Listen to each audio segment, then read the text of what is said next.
Hey, salut tout le monde, c'est Ricky. Pour le Ricky Show, une petite vidéo spéciale sur Big Brother Célébrité. C'est la première semaine qui vient de se finir complète. Beaucoup d'informations à vous donner, beaucoup d'informations à vous transmettre. Les joueurs jouent vraiment beaucoup. Pas d'alliance majoritaire, beaucoup d'alliances, de sous-alliances. Si je veux avoir le temps d'en parler sans que ça prenne 2 heures, on commence maintenant.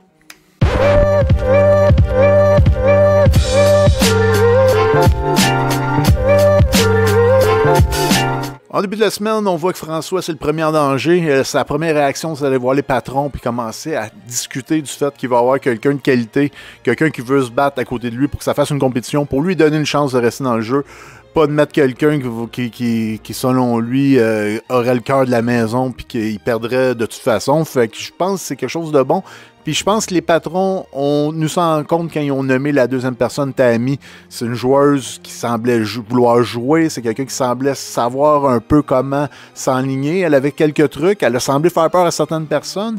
Il y a 3 personnes, je crois, qui ont nommé son nom devant le patron, parce qu'on va en parler un petit peu plus tard. Les joueurs ont dû se commettre devant les patrons. Ça a été quand même assez intéressant. Bon move des patrons. Ça a été, en plus, je peux pas dire que c'est la stratégie plus d'un que de l'autre. On dirait qu'ils ont trouvé ça ensemble. On dirait que ça l'enlevait un peu de chaleur sur eux. Ça en mettait un peu plus ses joueurs aussi qu'eux autres ont eu à se commettre.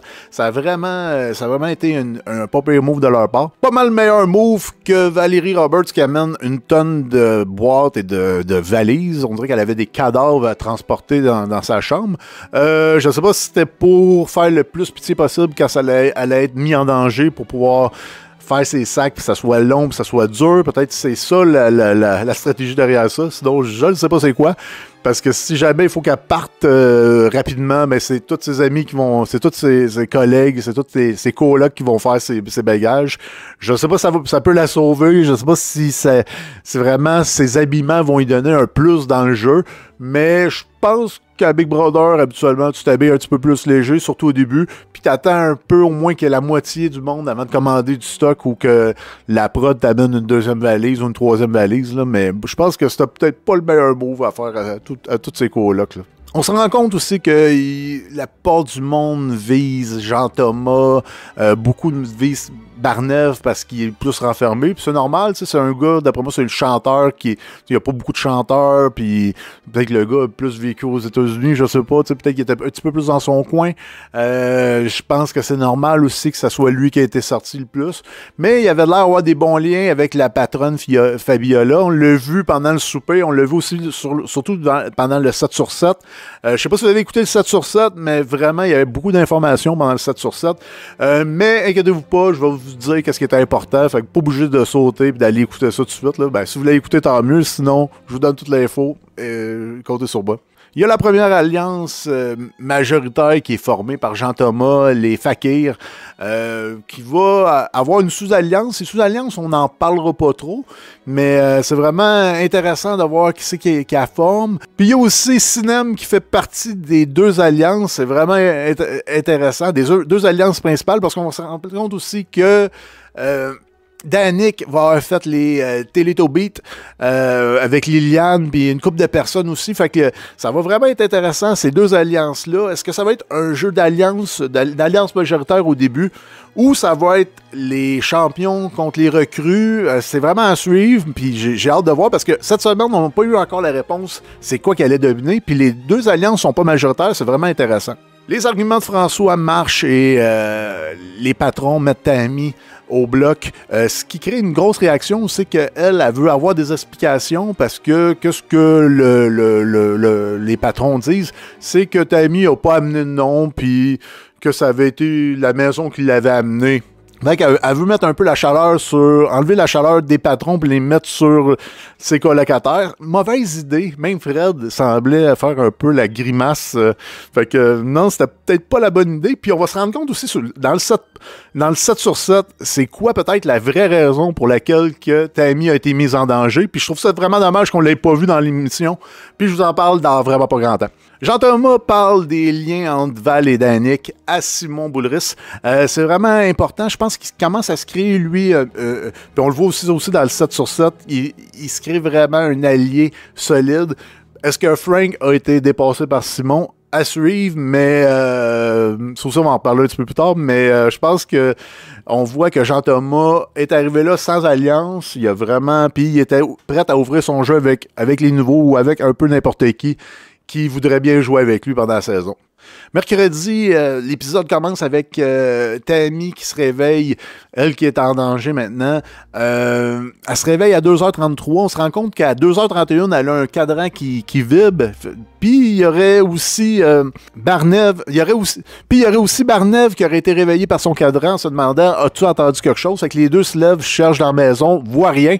Vraiment une bonne stratégie de ta part, Tammy. Écoute, d'établir un cadran, tu t'es vraiment adapté à ce twist-là. C'est vraiment une très bonne idée. Puis je pense que dans les futures saisons, plusieurs personnes vont avoir des cadrans comme toi que t'as fait.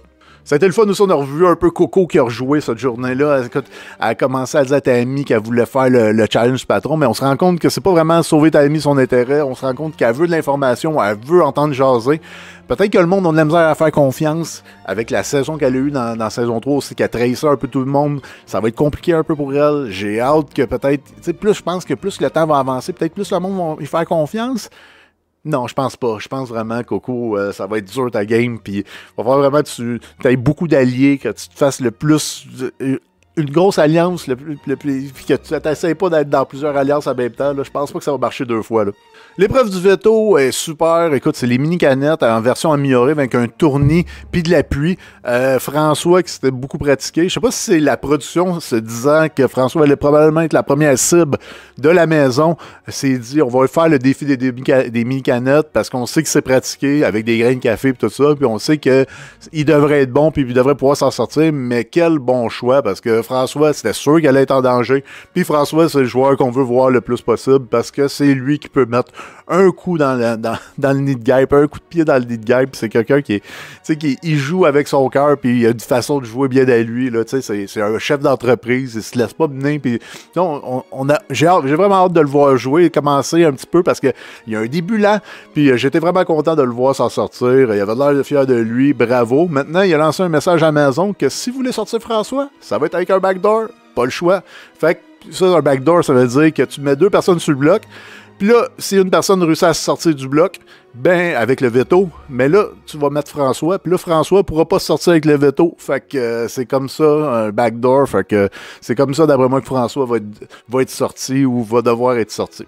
Jeudi, on se rend compte que Fred est protégé par Danick. Je sais pas par quelle situation, c'est pas expliqué. Ils n'ont pas de discussion, ils n'ont pas vraiment d'alliance.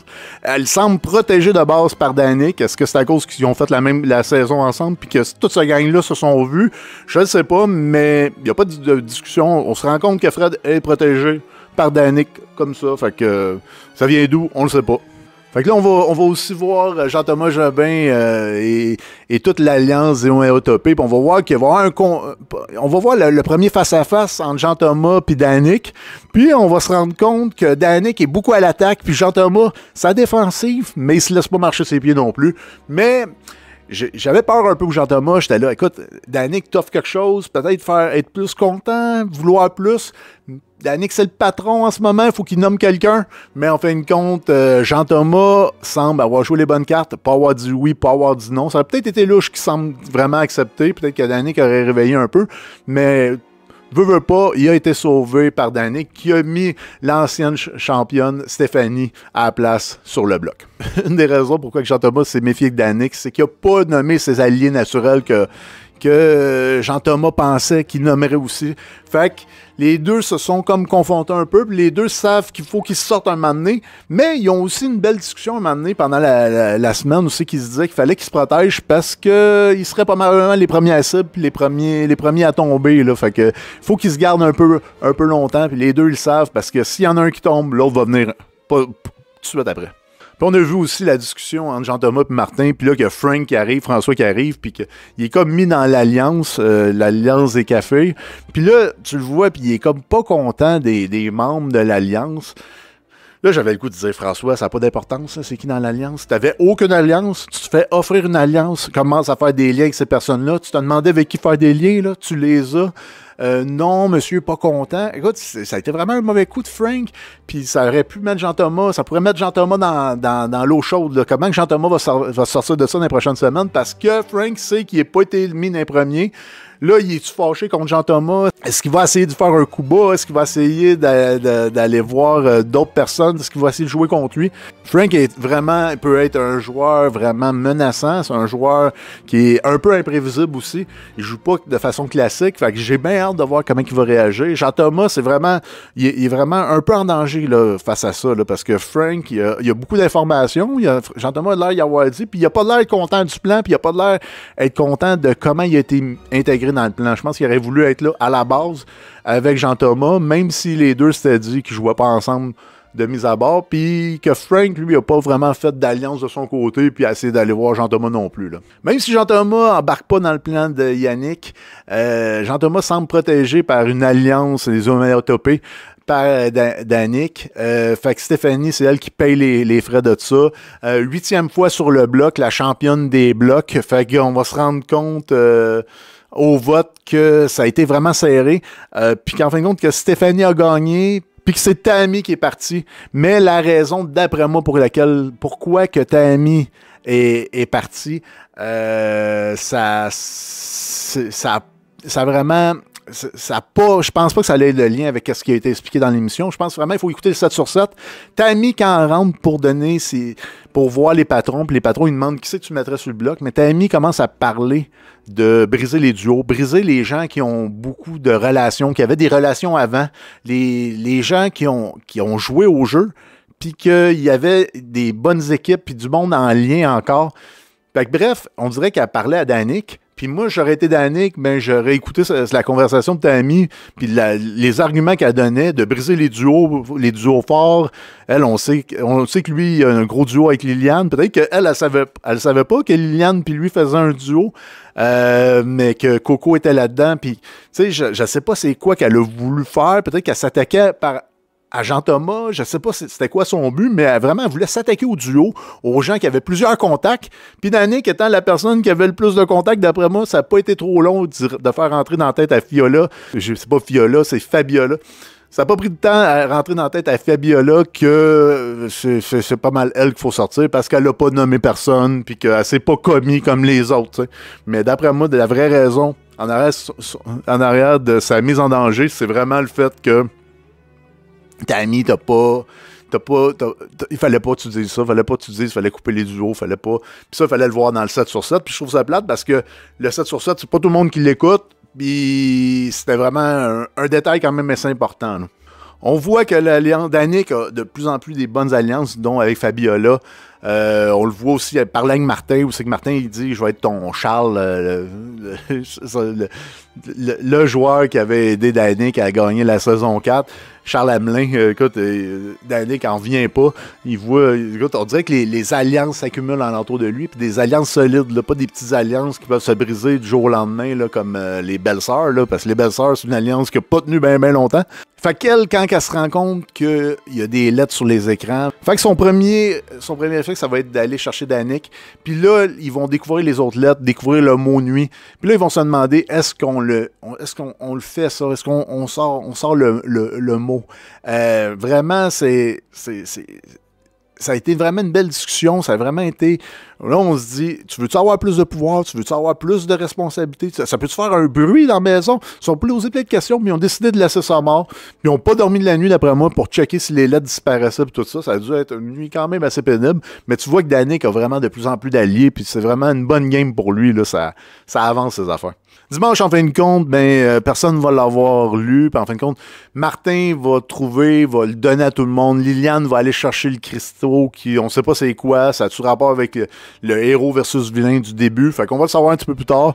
Fait qu'on spécule pas trop là-dessus. Puis là, il va y avoir la campagne où c'est que Tammy va avoir va voir la discussion entre Martin, Liliane et Coco qui l'atroce pas. Puis je pense que c'est la plus grande erreur qu'ils ont eu les trois champions parce que tu veux pas avoir ce genre de discussion-là. Là. Humainement parlant, c'est pas le fun, que l'autre sache que tu veux l'éliminer. Puis ça peut juste lui donner du gaz. Puis comme de fait, Tammy, ça a été son meilleur argument. Elle a dit ça aux nouveaux. Elle a quasiment réussi à tout rallier les nouveaux contre les champions. Chose qu'on n'avait pas vue depuis le début de la semaine. Puis ça je trouvais ça étrange pas mal, tu sais. Même on a vu que Stéphanie avait fait la même chose, avait été voir les champions leur disant que les recrues, fallait pas qu'ils aillent le dessus, fallait pas que... essayer de dire que Tammy était dangereuse, mais ça, je trouvais que c'était pas vraiment un bon argument, mais tu vois que il y a certains champions qui ont comme eu cette petite idée-là, hey, faut pas qu'on se fasse éliminer, il faut commencer peut-être par des nouveaux, par des recrues. Puis quand t'es dans un jeu de télé-réalité, pour l'avoir vécu, t'essayes d'avoir pas des gens au début. C'est vraiment rassurant, tu sais. Moi, j'étais dans Survivor, de voir que c'est pas une fille, de voir que c'est pas un gars qui se fait éliminer en premier, de voir que si tu t'identifies comme étant sportif, que c'est pas un sportif qui se fait éliminer en premier. C'est vraiment rassurant parce que tu te dis que tes alliés restent là le plus possible, que c'est des gens avec qui tu as plus de liens. Fait que moi, si j'aurais été un nouveau ou un champion, j'aurais pas voulu que ce soit un nouveau, le premier éliminé, ou si j'aurais été un champion, j'aurais pas voulu que ce soit un champion. On va se rendre compte que Val va changer de camp, elle va se dire, regarde, ancienne, recrue, par rapport. Jean-Thomas Jobin, comme il avait dit, aucune allégeance avec les champions, lui. Il met son vote sur Steph, il veut garder Tammy. Vraiment, il respecte sa parole. Mais c'est Simon qui a le mot de la fin. Puis lui, il élimine Tammy pour garder Stéphanie. Fait que Stéphanie a eu chaud. Écoute, 8 fois qu'elle sort du bloc, ça va être vraiment dur, elle, de la sortir quand elle va être sur le bloc. Après ça, c'est la broue dans le toupette, challenge du patron. Très original, où c'est que Barnev va gagner. Vraiment content qu'un nouveau gagne le challenge du patron. Puis on reste comme ça. Puis c'est un beau challenge avec bien du budget. Je trouve ça cool comme organisation avec le toboggan puis tout. Là. Rien à dire, tu vois que c'est vraiment bien. Avec les déguisements aussi, avec les chapeaux. Là. C'est à la classe. Il y a des choses intéressantes qui arrivent juste, tu sais, un petit peu après, là, quand il me présente la semaine prochaine, là, tu vois Sinem qui dit dans le preview qu'elle s'en va contre Danick. Je trouve ça vraiment intéressant parce que sachant que dans toutes les équipes, ça va peut-être donner un peu d'oxygène à Jean-Thomas qui va avoir le cas de Frank à régler là, la semaine prochaine. Là, il va en avoir déjà un peu dans le toupette. Il y a aussi les gérants d'estrade qu'on a parlé des briques de Tammy. Est-ce que ça va avoir qui sont dans le casier à Frank? J'ai hâte de voir c'est quoi ces briques-là. Ça a-tu rapport? C'est-tu du décor? On sait pas. Bravo Tammy d'avoir trouvé ça, mais vu que ça n'a pas été montré à l'écran, d'après moi, ça n'a pas vraiment rapport. Ou peut-être que ça a rapport, mais je sais pas. Mais habituellement, quelque chose a rapport. Surtout à Big Brother, il y a tellement de caméras. C'est sûr que c'est filmé, puis c'est sûr que c'est montré. Là. Après ça va être la double réaction en chaîne. La double réaction en chaîne, ça veut dire qu'ils vont faire une réaction en chaîne. Peut-être qu'il va commencer avec Barnev. Puis après ça, ils vont avoir une autre réaction en chaîne tout de suite après. Ils vont faire un mini-défi pour savoir c'est qui va commencer la réaction en chaîne. Puis après ça, ils vont faire un autre challenge du patron pour faire une semaine normale. J'ai bien hâte de voir ça. Ça va être encore mélangé. Un autre chiffre impair, il va-tu avoir plus de champions, plus de recrues qui vont être éliminés à la fin de la semaine? Non, mais je pense qu'il n'y aura pas deux personnes éliminées pour il va y avoir un défi entre les deux personnes qui vont avoir perdu la réaction en chaîne. Fait que il va y avoir la double réaction en chaîne, puis les deux qui vont avoir perdu la réaction en chaîne, mais ils vont faire un défi, puis il va en avoir juste un, je pense, qui va être éliminé rapidement. Puis après ça, ils vont faire une semaine normale. Fait que j'ai bien hâte de la semaine prochaine, ça va repartir fort lundi, fait que j'ai bien hâte de voir ça. Fait que avant de partir, j'aimerais vous dire, écoutez, si j'ai trouvé ça plate que dans le 7 sur 7, on ait vu toute la discussion de Tammy avec les patrons, puis le fait qu'elle voulait s'attaquer aux joueurs qui avaient beaucoup de relations, les duos qui existaient déjà devant Danick. J'ai trouvé vraiment, d'après moi, c'était ça la raison pour laquelle elle avait été éliminée. J'ai pas vu Danick expliquer son choix, pourquoi il avait mis Tammy sur le bloc. Parce qu'elle a eu une forte réaction une fois mise sur le bloc. Ils ont mis plus l'accent là-dessus, la prod. Je sais pas pourquoi, mais moi, j'aurais aimé ça le voir, ça. Mais je trouve ça plate que c'était dans le 7 sur 7, puis il y a très peu de monde, d'après moi, qui écoute ça. J'ai aimé aussi le 7 sur 7. De voir Jean-Thomas parler à Simon, comment, ça je pense c'est la façon de te faire un allié, on l'a vu, vraiment là, comment donner de l'information, pas trop, mais c'est vraiment, j'ai vraiment aimé ça, le 7 sur 7 pour ça, parce qu'on a vraiment vu comment Jean-Thomas pouvait arriver puis se faire un allié rapidement, puis t'as le goût d'y croire, t'as le goût, ben je le crois, je pense vraiment que Jean-Thomas avait le goût d'avoir Simon dans son équipe. Fait que les personnes, dans le fond, qui c'est qui a amélioré son coup, je pense que Jean-Thomas a vraiment amélioré un peu son coup, même s'il y a Frank là, qui va falloir qu'il gère un peu, là, mais il y a vraiment son alliance qui est de plus en plus grosse. Il y a même une sous l'alliance, les points de pression, où c'est que quand cette alliance-là va être majoritaire ou va être prête à péter, il va avoir assez de contacts pour pouvoir s'en sortir. Je trouvais vraiment son jeu était bon. Danick, c'est sûr que son jeu va super bien. La personne que je dirais qui est le plus en difficulté, peut-être Fred, qui fait pas partie d'aucune alliance. D'un nouveau, Tom joue une super belle game, il a l'air aimé de tout le monde, il joue dans plusieurs alliances, il y a plusieurs sous-alliances, puis il commence aussi à se méfier des champions, on l'entend de plus en plus faire ça, fait que Tom, tu joues une super belle game, continue de même, écoute, je prends pour toi, à la maison, là, mais non, t'étais pas dans, c'est pas toi, c'était pas toi mon préféré dans les recrues, là, mais bon, là, tu commences à être pas mal bon. Il y a aussi Sinem qui joue super bien, qui est dans toutes les alliances, qui est quasiment dans toutes les sous-alliances aussi. Fait que continue, écoute. Puis en plus, maintenant que le vote est secret, ça risque de t'aider. Fait que, puis en plus que vu que c'est pas des alliances majoritaires, je pense que puis tout le monde sait que c'est pas des alliances majoritaires qui ont, tu vas pouvoir jongler, tu vas pouvoir être encore longtemps dans les deux, sans que ça se sache nécessairement, mais ça prend juste une personne qui parle. Mais on va souhaiter que tu vas pouvoir faire comme Coco dans saison 3, puis tu vas pouvoir te faire le plus longtemps possible. Fait que, écoutez, on a eu une super belle semaine cette semaine. J'espère pouvoir vous faire une autre vidéo en début le plus vite possible quand l'émission va finir, mais j'ai quelque chose en fin de semaine, fait que ça risque peut-être plus de sortir lundi. Fait que j'ai une autre vidéo, la dernière vidéo sur Big Brother qui devrait être apparue ici. J'ai aussi le piton pour vous abonner à ma chaîne. Faites attention à vous, puis on se revoit pour la prochaine semaine. Après la prochaine semaine, on se revoit dimanche prochain ou lundi prochain pour le prochain épisode sur Big Brother saison 5. Faites attention à vous. Ciao, bye!